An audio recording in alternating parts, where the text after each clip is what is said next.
Sreejith sir നമസ്കാരം. പാകിസ്ഥാനിൽ കഴിഞ്ഞ ദിവസമാണ് ട്രെയിൻ ബലൂചിസ്ഥാൻ ലിബറേഷൻ ആർമി പിടിച്ചെടുക്കുകയും അതുമായി ബന്ധപ്പെട്ട് അതിലുണ്ടായിരുന്ന സൈനികരെ അവർ വധിക്കുകയും ബാക്കിയുള്ളവരെ ബന്ദികളാക്കുകയും ചെയ്തിട്ടുള്ളത്. അതായത് ബലൂജ് പ്രവിശ്യയ്ക്ക് സ്വാതന്ത്ര്യം വേണമെന്ന് ആവശ്യപ്പെട്ടുകൊണ്ടാണ് പാകിസ്ഥാന് നേരെ ആക്രമണം ഈ ബലൂജ് സേന അല്ലെങ്കിൽ ബലൂജ് ലിബറേഷൻ ആർമി ഇത്തരത്തിലൊരു ആക്രമണം നടത്താൻ അവർ മുന്നോട്ട് വന്നത്. ഇതിൻ്റെ പുറകിൽ അല്ലെങ്കിൽ ഈ ഒരു കാരണം കൊണ്ടാണ്. പാകിസ്ഥാനിൽ ആഭ്യന്തര കലഹങ്ങൾ ഇങ്ങനെ രൂക്ഷമായിരിക്കെ ഇപ്പോൾ ബലൂജിൻ്റെ ഒരു ആക്രമണം കൂടെ വരുമ്പോൾ മറുഭാഗത്ത് അഫ്ഗാനിൻ്റെ ഭാഗമായി നിൽക്കുന്ന താലിബാൻ ഭരണകൂടവും ഈ പാകിസ്ഥാനുമായി ബന്ധപ്പെട്ട് ചില പ്രശ്നങ്ങളിലൊക്കെ നിൽക്കുന്നുണ്ട്. അപ്പോൾ എല്ലാ വശങ്ങളും കൂടെ നോക്കുമ്പോൾ പാകിസ്ഥാന് പല ഭാഗങ്ങളിൽ നിന്നും പ്രശ്നങ്ങൾ ഉണ്ടാവുന്നു, പല പ്രവിശ്യകളിലും ബുദ്ധിമുട്ടുണ്ടാവുന്നു. ഇപ്പോൾ പല നിരീക്ഷണങ്ങൾ വരുന്നത് പാകിസ്ഥാൻ രണ്ടോ മൂന്നോ പ്രവിശ്യകളായി ചിതറും അല്ലെങ്കിൽ വെട്ടിമുറിക്കപ്പെടും എന്ന നിലയിലാണ് കാര്യങ്ങൾ മുന്നോട്ട് പോകുന്നത് എന്നാണ് പറയുന്നത്. ഇത് എത്രത്തോളം യാഥാർത്ഥ്യമാണ്? പാകിസ്ഥാന് ഇങ്ങനെ പിടിച്ചു നിൽക്കാൻ കഴിയുമോ? പാർത്ഥൻ നമസ്കാരം. ഈ വിഷയത്തിലുള്ള ഏറ്റവും പ്രധാനപ്പെട്ട ഒരു കാര്യം, പാകിസ്ഥാനെ സംബന്ധിച്ചിടത്തോളം അവരുടെ സാമ്പത്തിക സ്ഥിതി എന്ന് പറയുന്നത് അങ്ങേയറ്റം ദുർബലമാണ് എന്ന് നമുക്കറിയാം. അപ്പോൾ ഏതൊരു രാജ്യത്തിനെ സംബന്ധിച്ചിടത്തോളം ആ രാജ്യത്തിൻ്റെ സ്മൂത്തായിട്ടുള്ള ഒരു ഫംഗ്ഷനിങ്ങിന്, അവിടെ ആഭ്യന്തരമായിട്ടുള്ള സമാധാനം ഉറപ്പുവരുത്തുന്നതിന് ഒക്കെ തന്നെ ഭാരിച്ച ചെലവുണ്ട്. അപ്പോൾ പാകിസ്ഥാനെ സംബന്ധിച്ചിടത്തോളം പലപ്പോഴും പല മറ്റ് രാജ്യങ്ങളുടെ ഔദാര്യത്തിലും പല ലോണുകൾ കിട്ടുന്നതിലും ഒക്കെ തന്നെയാണ് മറ്റ് രാജ്യങ്ങളൊക്കെ കൈയയച്ച് സഹായിക്കുന്നതിൻ്റെയും ഒക്കെ ഭാഗമായിട്ടാണ് അവർ തട്ടിയും മുട്ടിയും ഒക്കെ പോകുന്നത്. അതല്ലാതെ അവിടെ വലിയ സാമ്പത്തികമായിട്ടുള്ള ഒരു അരക്ഷിതാവസ്ഥയുണ്ട് എന്നും രാഷ്ട്രീയമായിട്ടുള്ള അരക്ഷിതാവസ്ഥയുണ്ട് എന്നും നമുക്കറിയാം. ഇതിലേതെങ്കിലും ഒരെണ്ണമാണെങ്കിൽ പോലും ഒരു രാജ്യത്തിനെ സംബന്ധിച്ചിടത്തോളം കൺട്രോൾ ചെയ്യുന്നത് എളുപ്പമല്ല. പക്ഷേ ഇത് രണ്ടും കൂടി പോയി കഴിഞ്ഞാലോ, രാഷ്ട്രീയമായിട്ടുള്ള ഒരു അരക്ഷിതാവസ്ഥയുണ്ട്, അനിശ്ചിതാവസ്ഥയുണ്ട്, അതേപോലെ തന്നെ സാമ്പത്തികമായിട്ടുള്ള ഒരു പ്രശ്നവുമുണ്ട്. അപ്പോൾ പാകിസ്ഥാനെ സംബന്ധിച്ചിടത്തോളം ഒരു രാജ്യം എന്ന രീതിയിൽ മുന്നോട്ടുള്ളവരുടെ പ്രയാണം എന്ന് പറയുന്നതിന് അങ്ങേയറ്റം ദുർഘടമായിട്ടുള്ള കുറേയധികം പ്രതിസന്ധികൾ തരണം ചെയ്യേണ്ടതായിട്ടുണ്ട്. ഈ ഒരു ഘട്ടത്തിലാണ് ഒരുപക്ഷെ ഈ ബലോച്ച് ലിബറേഷൻ ആർമിയുടെ ഭാഗമായിട്ടുള്ള പ്രവർത്തനങ്ങൾ പാകിസ്ഥാന് വലിയ തലവേദന സൃഷ്ടിക്കുന്നത്. ഏതാണ്ട് 73,000 സ്ക്വയർ കിലോമീറ്ററോളം വരുന്ന വലിയൊരു ഭൂപ്രദേശമാണ്. എന്നാൽ ഏതാണ്ട് 14-15 ലക്ഷം ആൾക്കാർ മാത്രമുള്ള ഒരു പ്രവിശ്യയാണ് ഈ ബലോചിസ്ഥാൻ എന്ന് പറയുന്ന സ്ഥലം. പാകിസ്ഥാനെ സംബന്ധിച്ചിടത്തോളം ബലോചിസ്ഥാൻ എന്ന് പറയുന്നത് പാകിസ്ഥാൻ്റെ അഡ്മിനിസ്ട്രേഷൻ്റെ കീഴിലാണ് എങ്കിലും അതിനോട് അവിടെയുള്ള ജനത ഒരു കാലത്തും അനുഭാവപൂർവ്വം സഹകരിച്ചിട്ടില്ല. അവരെ സംബന്ധിച്ചിടത്തോളം പാകിസ്ഥാൻ രൂപീകരിക്കുന്ന സമയത്ത് ചില ആൾക്കാരുടെ താല്പര്യം സ്വതന്ത്രമായി നിൽക്കുക എന്നുള്ളതായിരുന്നു, ചില ആൾക്കാരുടെ താല്പര്യം ഇന്ത്യയുടെ ഭാഗമാകുക എന്നുള്ളതായിരുന്നു. പക്ഷേ ഭൂമിശാസ്ത്രപരമായിട്ട് നമ്മൾ നോക്കിക്കഴിഞ്ഞാൽ അതിന് കുറച്ചധികം ബുദ്ധിമുട്ടുകളുണ്ട്. അപ്പോൾ അങ്ങനെ ഒരു സന്നിഗ്ധ ഘട്ടത്തിലാണ് അവർ പാകിസ്ഥാനുമായിട്ട് ചേരുന്നതിന് തീരുമാനിക്കുന്നത്. എന്നാൽ ആ തീരുമാനം തെറ്റായി പോയി എന്നുള്ള അഭിപ്രായം പങ്കിടുന്ന നിരവധി ബലൂചിസ്ഥാൻ സ്വദേശികളുണ്ട്. അപ്പോൾ അതിൻ്റെ എല്ലാം ഭാഗമായിട്ടാണ് അവിടെ ഒരു ഇൻസർജൻസി എന്ന രീതിയിലത്തേക്ക് വ്യാഖ്യാനിക്കാവുന്ന ബലോച്ച് ലിബറേഷൻ ആർമിയൊക്കെ ഉദയം ചെയ്യുന്നത്. അത് പിന്നീട് പാകിസ്ഥാനുമായിട്ട് വലിയ ആശയപരമായിട്ടുള്ള വലിയ ഭിന്നതയിലേക്ക് വരുന്നതും. കാരണം നമുക്കറിയാവുന്നതുപോലെ നിരവധി മൗണ്ടൈനസ് ആയിട്ടുള്ള ഒരു ഏരിയയാണ്, ഒരുപാട് ജീവിക്കാൻ ബുദ്ധിമുട്ടുള്ള ഭൗതിക സാഹചര്യമുള്ള ജിയോഗ്രാഫിക്കലായിട്ടുള്ള സിറ്റുവേഷനുള്ള ഒരു സ്ഥലമാണ് ഇവിടം. പക്ഷേ അതേസമയം പാകിസ്ഥാനെ സംബന്ധിച്ചിടത്തോളം നാച്ചുറൽ റിസോഴ്സസിൻ്റെ ഒരു ഖനി കൂടിയാണ് ഈ ബലൂചിസ്ഥാൻ ഏരിയ. അപ്പോൾ അതുകൊണ്ട് തന്നെ അവിടെ നിന്ന് അവർക്ക് കിട്ടാവുന്ന മിനറൽസ് ആണെങ്കിലും പെട്രോളിയം ആണെങ്കിലും ഒക്കെ തന്നെ വലിയ രീതിയിലത്തേക്ക് അതിനെ എക്സ്പ്ലോയിറ്റ് ചെയ്യാനായിട്ട് പാകിസ്ഥാന് സാധിക്കും.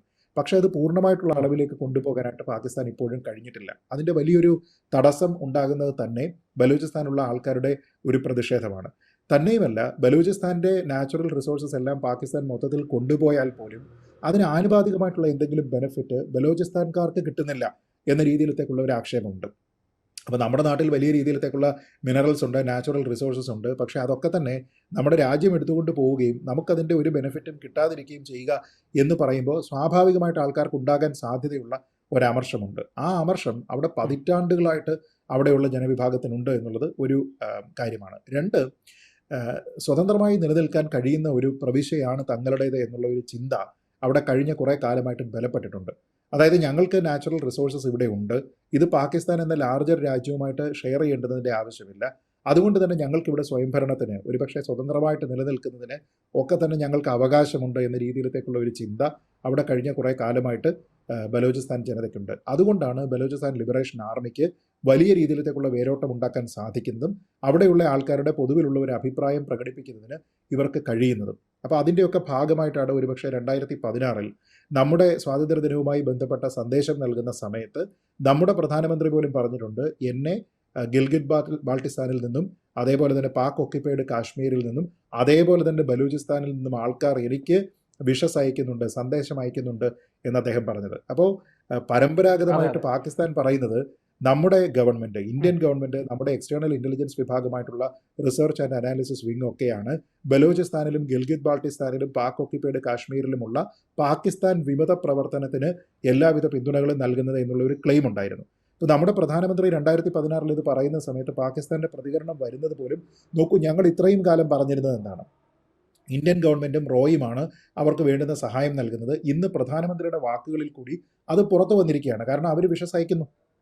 അപ്പോൾ അവർ നമ്മളോട് ചേർന്ന് നിൽക്കുന്ന രീതിയിലത്തേക്ക് ഒരു അഭിപ്രായ രൂപീകരണം ഉണ്ടാകാനായിട്ട് ഇന്ത്യൻ സർക്കാർ അവിടെ മെനക്കെടുന്നുണ്ട്, പണം ചെലവാക്കുന്നുണ്ട്, നമ്മളുടെ ഏജൻസികളെ, നമ്മുടെ സംവിധാനത്തിനെ എല്ലാം തന്നെ ഉപയോഗിക്കുന്നുണ്ട് എന്നുള്ളൊരു ക്ലെയിമാണ് അവർ പറഞ്ഞിരുന്നത്. അപ്പോൾ ഇങ്ങനെ വലിയ സംഘർഷമുള്ള ഒരു സ്ഥലമാണ്. പിന്നെ ഇന്റേണലി പോലും ഒരുപക്ഷെ പാകിസ്ഥാനെ സംബന്ധിച്ചിടത്തോളം ഈ ബലൂചിസ്ഥാൻ്റെ ക്രൈസിസ് ഇവർക്ക് നേരിടാനായിട്ട് ബുദ്ധിമുട്ടുണ്ട്. ഇപ്പം ഇറാനുമായി ബന്ധപ്പെട്ട് വലിയ പ്രശ്നമുണ്ട്. അവിടെ തന്നെയുള്ള ചില സംഘടനകളുണ്ട്, ജെയ്ഷെ അൽ ആദിൽ പോലെയുള്ള ചില സംഘടനകളുണ്ട്. ഇത്തരത്തിലുള്ള സംഘടനകളെല്ലാം തന്നെ ഇറാനിലും വിമത പ്രവർത്തനങ്ങൾ നടത്തുന്നുണ്ട് എന്ന രീതിയിലത്തേക്ക് ഇറാൻ പാകിസ്ഥാനെ അറിയിച്ചിട്ടുണ്ട്. പാകിസ്ഥാൻ ഇവർക്കുള്ള ശല്യം ആഭ്യന്തരമായിട്ടുള്ളത് പോലെ തന്നെ മറ്റുള്ള രാജ്യങ്ങളും അതേ കൺസേൺസ് തന്നെ റേസ് ചെയ്യുന്നുണ്ട്. ഒരു ഘട്ടത്തിൽ ഇറാനും പാകിസ്ഥാനും ഒക്കെ തന്നെ ഈ പ്രദേശത്തുള്ള വിമത പ്രവർത്തനത്തിനെ സൈനികമായിട്ട് കായികമായിട്ടും ഒക്കെ തന്നെ അടിച്ചമർത്തുന്നതിന് ശ്രമിക്കുന്നത് നമ്മൾ കണ്ടതാണ്. തന്നെയുമല്ല, ചൈനയുമായി ബന്ധപ്പെട്ട് പാകിസ്ഥാൻ്റെ ഏറ്റവും വലിയ ഫണ്ടിങ് ഏജൻസി എന്ന് പറയുന്നത് ചൈനയാണ്. അപ്പോൾ ചൈന തന്നെ പാകിസ്ഥാനിലേക്ക് ഒരു ട്രേഡ് ഇടനാഴിയൊക്കെ ഉണ്ടാക്കുന്ന സമയത്ത് അതുമായി ബന്ധപ്പെട്ടിട്ടുള്ള കുറേയധികം വിമത പ്രവർത്തനം, എതിർപ്പ് ഒക്കെ തന്നെ ഈ ബലോചിസ്ഥാൻ പ്രവിശ്യയിൽ നിന്ന് ഉണ്ടാകുന്നുണ്ട്. അപ്പോൾ അങ്ങനെ നോക്കിക്കഴിഞ്ഞാൽ സാമ്പത്തികമായിട്ടുള്ള പാകിസ്ഥാൻ്റെ താല്പര്യത്തിനെ ഒരു തരത്തിലും ബലൂചിസ്ഥാൻ ജനത, ബലൂചിസ്ഥാൻ ലിബറേഷൻ ആർമി ഒന്നും തന്നെ സഹായിക്കുന്നില്ല എന്ന് മാത്രമല്ല അതിന് എതിരായിട്ട് അവർ പ്രവർത്തിക്കുക കൂടി ചെയ്യുന്നുണ്ട്. അപ്പോൾ ഇങ്ങനെയുള്ള ഒരു സാഹചര്യം അവിടെ നിലനിൽക്കുമ്പോഴാണ് ഇപ്പോൾ ഈ ട്രെയിൻ തട്ടിക്കൊണ്ടു പോവുക, അല്ലെങ്കിൽ ട്രെയിനിലെ ആൾക്കാരെ ബന്ദികളാക്കുക തുടങ്ങിയ സംഭവങ്ങൾ ഉണ്ടാകുന്നത്. പക്ഷേ ഇത് ഒരു ഇരുതല മൂർച്ചയുള്ള കാര്യമാണ്. അതായത് അന്താരാഷ്ട്ര രംഗത്ത് ഒരുപക്ഷെ ബലോചിസ്ഥാൻ്റെ ആവശ്യം എന്താണ്, അവരുടെ ആവശ്യം ലെജിറ്റിമേറ്റ് ആണോ അല്ലയോ തുടങ്ങിയ കാര്യങ്ങളുമായി ബന്ധപ്പെട്ട് ഒരു ചർച്ചയുണ്ടാക്കാൻ ഒരുപക്ഷെ ഇത് ഈ ജാഫർ എക്സ്പ്രസ് ബന്ദിയാക്കിയിരിക്കുന്നതുമായി ബന്ധപ്പെട്ടിട്ടുള്ള വിഷയങ്ങൾ ഒരുപക്ഷെ ഉപകരിക്കുമെങ്കിലും ഇത് നല്ല ഒരു സന്ദേശമല്ല ബലൂചിസ്ഥാൻ ലിബറേഷൻ ആർമിയെക്കുറിച്ച് ലോകത്തിന് നൽകുന്നത്. കാരണം നമ്മൾ ഈ പറഞ്ഞതുപോലെ വലിയ വിഭാഗം സൈനികർ സഞ്ചരിക്കുന്ന ട്രെയിനാണ് എങ്കിൽ പോലും സിവിലിയൻസ് ധാരാളമായിട്ടുണ്ട്. ഇതുവരെയുള്ള ബലൂചിസ്ഥാൻ ലിബറേഷൻ ആർമിയുടെ ഇടപെടലുകളെല്ലാം തന്നെ സൈനികമായിട്ട് പാകിസ്ഥാന് തലവേദന ഉണ്ടാക്കി എന്നതിനപ്പുറത്തേക്ക് ലാർജറായിട്ടുള്ള സിവിലിയൻസിനെ ബുദ്ധിമുട്ടിക്കുന്ന തരത്തിലായിരുന്നില്ല. അപ്പോൾ ഇവിടെ ബലോചിസ്ഥാനിലെ ക്വറ്റയിൽ നിന്ന് പാകിസ്ഥാനിലെ പെഷവാറിലേക്ക് പോകുന്ന ഒരു ട്രെയിനാണിത്. ആ ട്രെയിനിനെയാണ് ഒരു തുരങ്കത്തിലേക്ക് കടക്കുന്ന സമയത്ത് ഇവർ സൈനികമായിട്ട് അതിനെ നേരിടുന്നതും അതിനെ തടസ്സപ്പെടുത്തുന്നതും, എന്നിട്ട് ആയുധം ധരിച്ചുകൊണ്ട് അല്ലെങ്കിൽ സ്വയം എക്സ്പ്ലോഡ് ചെയ്യുന്നതിന് തയ്യാറായിട്ട് ചാവേറുകളായിട്ട് ആൾക്കാർ നിന്നിട്ട് വിലപേശൽ നടത്തുന്നത്. ആ വിലപേശൽ എന്ന് പറയുന്നത് അന്യായമായി തടങ്കലിൽ വെച്ചിരിക്കുന്ന ബലൂചിസ്ഥാൻ്റെ പ്രവർത്തകരെ മോചിപ്പിക്കുക, സൈനികരുമായിട്ടുള്ള ഒരു എക്സ്ചേഞ്ച്, അല്ലെങ്കിൽ അവരുടെ സൈനികരെ ജയിലിൽ നിന്ന് മോചിപ്പിക്കുക, പകരം ഞങ്ങൾ ഈ ട്രെയിനിൽ ബന്ദികളായിരിക്കുന്ന ആൾക്കാരെ നൽകാം എന്നാണ് പറയുന്നത്. പക്ഷേ അതിപ്പോൾ തന്നെ ഒരു ഏറ്റുമുട്ടലിലേക്ക് വന്നിട്ടുണ്ട്, സായുധമായിട്ടുള്ള ഒരു ഏറ്റുമുട്ടലിലേക്ക് വന്നിട്ടുണ്ട്, ഇരുഭാഗത്തും കാഷ്വാലിറ്റി ഉണ്ടായിട്ടുണ്ട്. അപ്പോൾ അത് ഒരുപക്ഷെ നൽകുന്ന സന്ദേശം നല്ലതായിരിക്കില്ല. പാർത്ഥൻ, ഒരു കാര്യം ആലോചിച്ച് നോക്കുക. ഇപ്പോൾ 2016 ബലോചിസ്ഥാനുമായി ബന്ധപ്പെട്ട് അവർ നമുക്ക് വിഷസ് അയച്ചിട്ടുണ്ട് എന്ന് പറയാൻ നമ്മുടെ ഇന്ത്യൻ പ്രധാനമന്ത്രിക്ക് സാധിച്ചത് സിവിലിയൻസിനെതിരെ ബലൂചിസ്ഥാൻ ലിബറേഷൻ ആർമിയുടെ ഭാഗത്തു നിന്ന് ആക്രമണം ഉണ്ടാകാത്തത് കൊണ്ടാണ്. നാളെ ഒരു ഘട്ടത്തിൽ അല്ലെങ്കിൽ ഇനി വരുന്ന സ്വാതന്ത്ര്യദിനത്തിൽ ബലൂചിസ്ഥാനുമായി ബന്ധപ്പെട്ട ഒരു പരാമർശം ഇന്ത്യയോട് സഹകരിക്കുന്നു അല്ലെങ്കിൽ ഇന്ത്യയുടെ താല്പര്യമാണെന്ന രീതിയിലത്തേക്കുള്ള ഒരു അഭിപ്രായം നമ്മുടെ പ്രധാനമന്ത്രി നടത്തിയാൽ അത് ഏതൊക്കെ രീതിയിൽ വ്യാഖ്യാനിക്കപ്പെടും എന്നാലോചിച്ച് നോക്കുക. അതായത് ഇന്ത്യയുടെ ഇടപെടൽ അവിടെ ഉണ്ടായിട്ടുണ്ടാകാം. ഇനി സാധാരണ സിവിലിയൻസിനെ ബന്ദികളാക്കിക്കൊണ്ട് അവരെ തന്നെ ഒരുപക്ഷെ മരണത്തിലേക്ക് തള്ളിവിട്ടുകൊണ്ട് തീർത്തും മനുഷ്യത്വരഹിതമായിട്ടുള്ള ഒരു പ്രവർത്തനം ഈ BLAയുടെ ഭാഗത്ത് നിന്നുണ്ടായിട്ടും നമ്മുടെ പ്രധാനമന്ത്രി അവരോടൊപ്പം നിൽക്കുന്നു എന്ന രീതിയിലത്തേക്ക് ഇത് വ്യാഖ്യാനിക്കപ്പെടാനുള്ള സാധ്യതയുണ്ട്. അതുകൊണ്ട് ഒരു പക്ഷേ ഇനി BLAയുടെ പേര് പോലും പറയാൻ നമ്മുടെ പ്രധാനമന്ത്രിക്ക് കഴിയാത്ത രീതിയിലത്തേക്ക് കാര്യങ്ങൾ എത്തിക്കുന്നത് ഇപ്പോൾ ബലൂചിസ്ഥാൻ ലിബറേഷൻ ആർമിയുടെ ഭാഗത്ത് നിന്നുണ്ടായിരിക്കുന്ന തെറ്റായിട്ടുള്ള ഒരു സമീപനമാണ്. കാരണം സൈനികമായിട്ട് ഒരുപക്ഷെ അവർക്ക് നേരിടാം, സായുധമായിട്ട് അവർക്ക് നേരിടാം, പക്ഷേ അതിനൊരിക്കലും സിവിലിയൻസിനെ ബന്ദികളാക്കരുത്. നമ്മളിപ്പോൾ ഹമാസുമായി ബന്ധപ്പെട്ട് ഇസ്രായേലും ഹമാസും തമ്മിലുള്ള കോൺഫ്ലിക്റ്റിനെ പറ്റി സംസാരിക്കുന്ന സമയത്ത് പോലും നമ്മൾ പറയുന്നത് എന്താണ്, പാലസ്തീൻ്റെ ലിബറേഷൻ എന്നുള്ള ഒരു ആവശ്യം ജെനുവിനാണ്, അതിനൊപ്പമാണ് നമ്മുടെ രാജ്യവും എല്ലാവരും.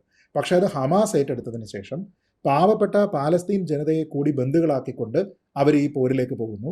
പകരം പാലസ്തീൻ്റെ ഇസ്രായേലിൻ്റെ സാധാരണ സിവിലിയൻസിനെ കൂടി അവർ ഇരയാക്കുന്നു എന്ന് പറയുമ്പോൾ സിവിലിയൻസ് ഇവിടെ രണ്ട് ഭാഗത്തും ആക്രമിക്കപ്പെടുന്നു, ഒന്നുകിൽ ബന്ദികളാക്കപ്പെടുന്നു അല്ലെങ്കിൽ കൊല ചെയ്യപ്പെടുന്നു എന്ന് വരുമ്പോൾ ഹമാസിന് പൊതുവിൽ മറ്റ് രാജ്യങ്ങളിലുള്ള സപ്പോർട്ട് ഇല്ലാതെയാവുകയാണ്. അതേപോലെ ഒരുപക്ഷെ BLA ഇപ്പോൾ ഇവിടെയുള്ള പാകിസ്ഥാനി സിവിലിയൻസിനെ ബന്ദികളാക്കുമ്പോൾ അവർക്കുള്ള പിന്തുണ കുറഞ്ഞു പോകാനുള്ള ഒരു സാധ്യതയുണ്ട്. പ്രത്യേകിച്ച് ചാവേറുകളായിട്ട് നിൽക്കുകയാണ്, ഓൺ ബോർഡ് നിൽക്കുകയാണ്, അനിശ്ചിതാവസ്ഥ തുടരുകയാണ്, കുറേയധികം മരണം ഇതിനോടകം തന്നെ റിപ്പോർട്ട് ചെയ്തിട്ടുണ്ട്. ഇത് അവരുടെ കോസിനെയോ മറ്റുള്ള ആൾക്കാർക്ക് അന്താരാഷ്ട്ര രംഗത്ത് അവരെ സഹായിക്കുന്നതിനോ ഒരുപക്ഷെ ഗുണകരമാകും എന്ന് തോന്നുന്നില്ല. ഇതൊരു തെറ്റായിട്ടുള്ള ഒരു സമീപനമായി പോയി എന്ന് വേണം ഈ ഒരു ഘട്ടത്തിൽ പറയാൻ.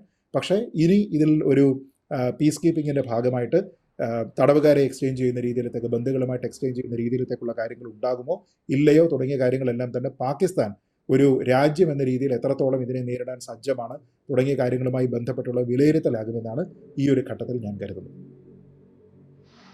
ശരിയാണ്. എന്തായാലും പാകിസ്ഥാന്റെ ഭാവി എന്തായിരിക്കും? ഈ പറഞ്ഞതുപോലെ പാകിസ്ഥാൻ പിളരുമോ, അതുപോലെ ഒരു ആഭ്യന്തര യുദ്ധം തന്നെ അവിടെ ഉണ്ടാകുമോ, പട്ടാള അട്ടിമറി ഉണ്ടാകുമോ, എന്തായിരിക്കും പാകിസ്ഥാന്റെ ഭാവി എന്നതൊക്കെ വലിയ ചോദ്യങ്ങളാണ്. എന്തായാലും അത് വരും ദിവസങ്ങളിൽ അല്ലെങ്കിൽ വരും നാളുകളിൽ നമുക്ക് വ്യക്തമാകും എന്നാണ് പറയാനുള്ളത്. എന്തായാലും ഈ ചർച്ചയുമായി സഹകരിച്ചതിൽ അങ്ങേക്ക് ഒരുപാട് നന്ദി. കൂടുതൽ വാർത്തകളും വിശേഷങ്ങളും നിങ്ങളിലേക്ക് എത്താൻ ABC മലയാളം സബ്സ്ക്രൈബ് ചെയ്യുക, ബെൽ ബട്ടണും അമർത്തുക.